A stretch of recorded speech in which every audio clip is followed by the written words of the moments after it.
A nossa aula vai ser bem rápida hoje, vai ser só uma revisão dos conteúdos anteriores que vai cair na prova de vocês, que é o Simple Present Tense, só usamos o regular nesse caso, e o there is e there are. Vamos aqui, verbos regulares. Primeiramente, iremos estudar o Simple Past dos verbos regulares, que, de um modo geral, é formado acrescentando o de ou o ed. Então, é importantíssimo vocês saberem aonde usar o de e o ed. Então, a regra geral de usar os verbos regulares, que são os mais fáceis, a gente não está falando sobre os verbos irregulares. Nessa aula é só os verbos regulares, porque vai cair na prova somente esse. Ao infinitivo dos verbos. Observe a tabela. Lie, que é mentir. Live, viver. Love, amar. E arrive, que é chegar. Então, todos esses verbos, eu acrescentei, todos eles terminarem com o quê? Com e. E eu acrescentei o quê? O de. Todos eles eu acrescentei um de. Então, a regra geral do uso com os regulares seria eu acrescentar o de aonde for pedido, entenderam? Mas existe também outras regras. Eu coloquei só algumas regras principais para o uso dos simple past nos verbos regulares. Se o verbo tiver uma única sílaba ou terminar em sílaba tônica formada por consoante, vogal, consoante, dobra-se a última consoante e acrescenta-se o ed. Dessa forma aqui, stop, uma única sílaba, entenderam? Terminou em quê? Terminou em vogal, consoante e... Não, terminou em consoante, vogal e consoante, consoante T, vogal o O e consoante novamente o P. Então, eu faço o quê? Dobrei a última letra, que no caso é o P, e acrescentei o ED. Bem fácil, correto? É só vocês saberem a regra. Agora, os verbos terminados em Y, prescindido de consoante, trocam-se o Y por IED. Dessa forma aqui, ó. Stood. Como é que foi? Terminou em Y, prescindido de consoante. O que é consoante? É o D, correct? Yes. Então, eu troquei o Y, tirei o Y do stood e coloquei o quê? O IED. Dessa maneira. E por último, os verbos terminados em consoante, vogal e consoante, cuja sílaba tônica não é a última, não dobra a consoante, apenas recebem o ED. Esse é um pouquinho mais complicado. Nesse caso, eu não coloquei na prova de vocês, eu só coloquei aqui para ressaltar todas essas regras. Então, listem. A sílaba tônica não é a última, é o lis, entendeu? Então, eu dobrei. Eu não dobro a consoante, apenas recebem o ED. Nesse caso, terminou em quê?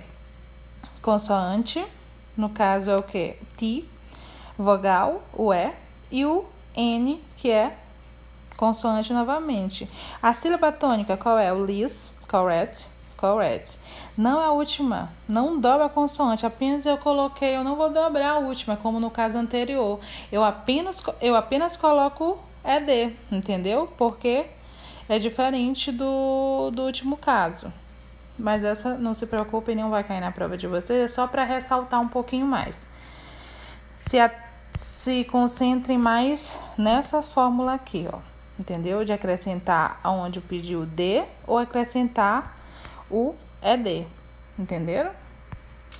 Aqui eu coloquei algumas das questões que eu passei na atividade da aula passada. Então, tá aqui, ó. Só para esclarecer, ó. Preencha as lacunas das frases com regular verbo. É só, ó, aqui tem to eat. É só para vocês acrescentar id, o ED.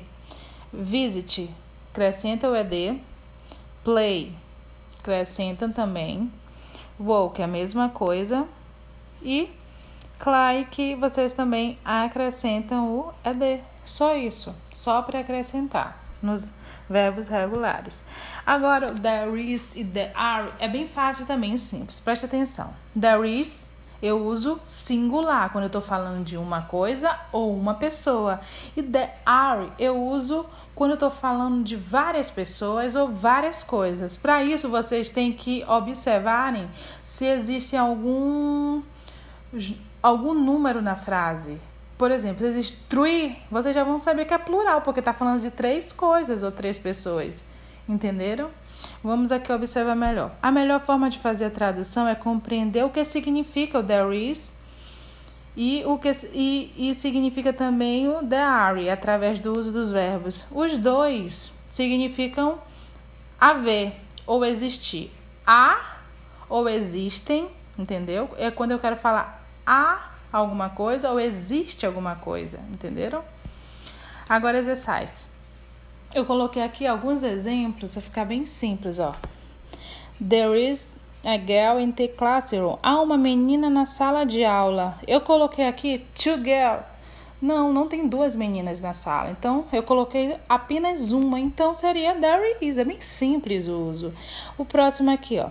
There are. Aí já tem 2 books. E observem também, pessoal, que... desculpa, gente. É porque eu pulei, mas tudo bem, ó. Vou voltar depois pro mesmo, ó. There is a book at the table. Vamos primeiro para esse, porque eu pulei o de cima, mas tudo bem. There is a book at the table. Há um livro em cima da mesa. Então, eu falei o quê?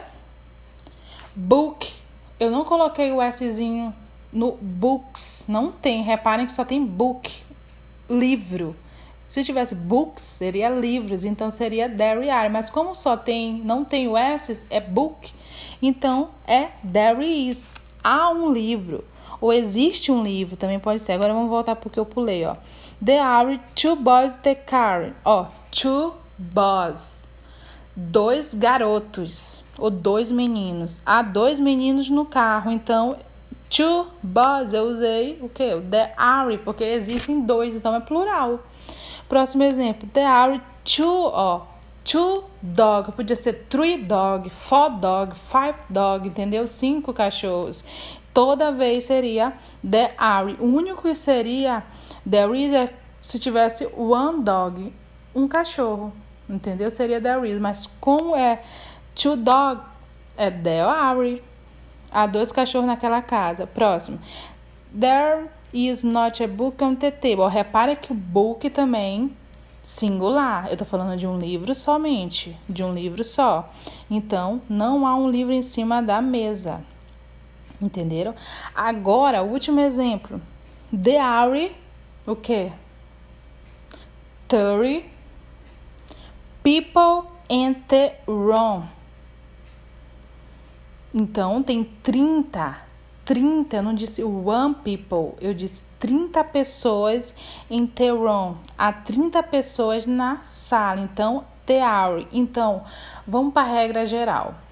There is, quando tem uma coisa ou uma pessoa. Observem pelos números. Quando tiver 2, 3, 4, 5, 6, 7, 8, todos eles é there are. Quando tiver one, ou só se referindo a uma coisa, assim, como, por exemplo, book, não tiver books, seria there is. Entenderam? A regra é essa. É bem simples também. Só estudem para a prova. Então é isso. Bye, bye.